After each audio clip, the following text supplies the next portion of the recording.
Hello, thank you for joining with me for the meditation for lesson 193. All things are lessons God would have me learn. Go ahead and sit with your back supported, head and neck free. Close your eyes.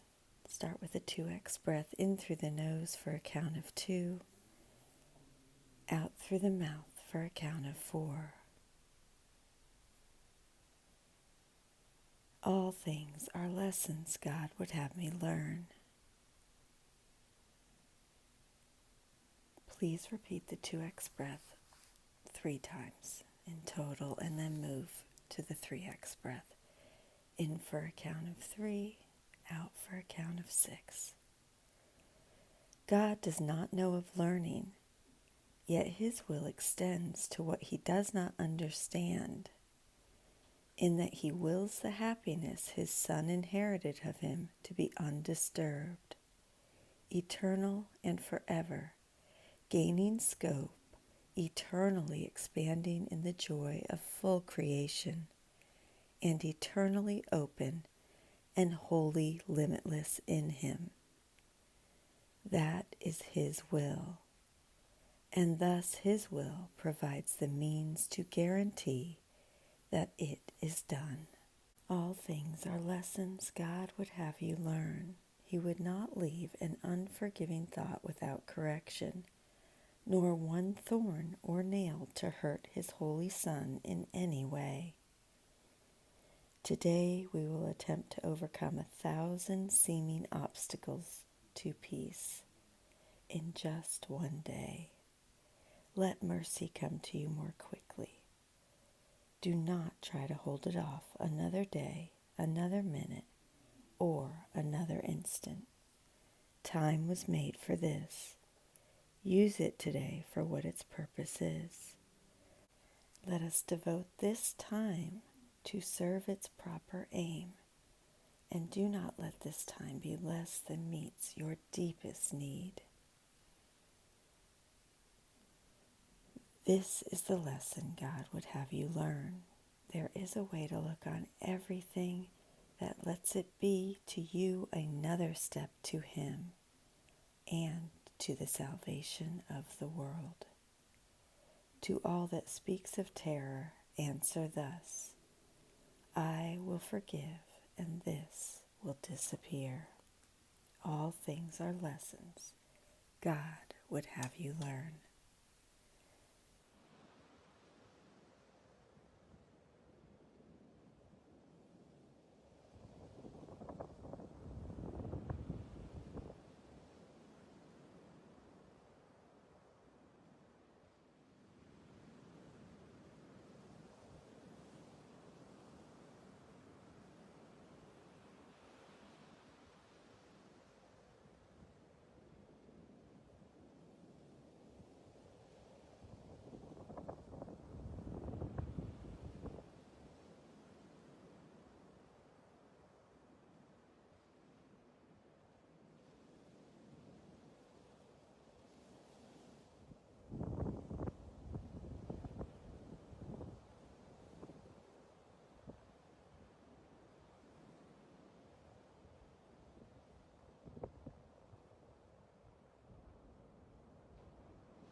All things are lessons God would have me learn. Lesson 193 continues the message of forgiveness. As in the previous lesson, Jesus' use of language is an important factor in understanding his teaching. Some inconsistency will be evident, and we will again distinguish between metaphorical and literal meanings. The open of this lesson makes clear that God does not teach, for he does not know of learning that makes sense only in a dualistic and mistaken world in need of correction.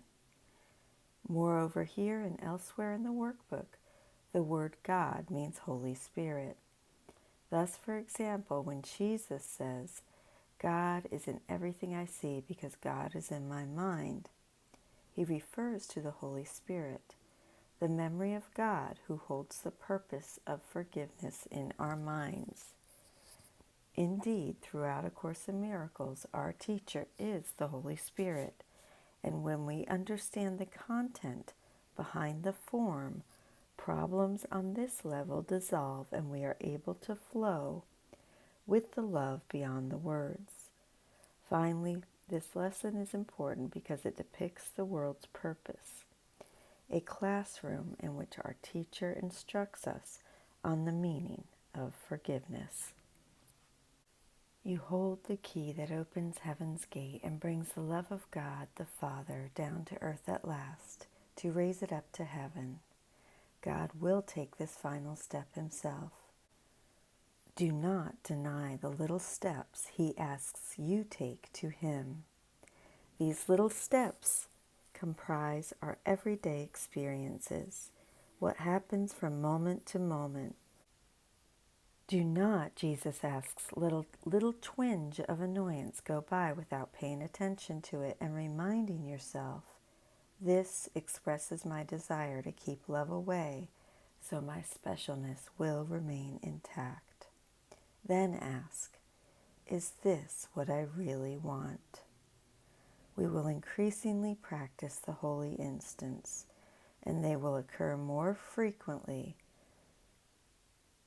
Thus have we attained the real world when God reaches down and lifts us back onto himself. How long is an instant? Practice giving this blessed instant of freedom to all who are enslaved by time, and thus make time their friend for them. The Holy Spirit gives their blessed instant to you through your giving it. As you give it, he offers it to you. In the crystal cleanness of the release you give is your instantaneous escape from guilt. And so it is. I thank you so much for joining with me today in Lesson 193. All things are lessons God would have me learn. Have a beautiful day, and I will see you tomorrow. Thank you.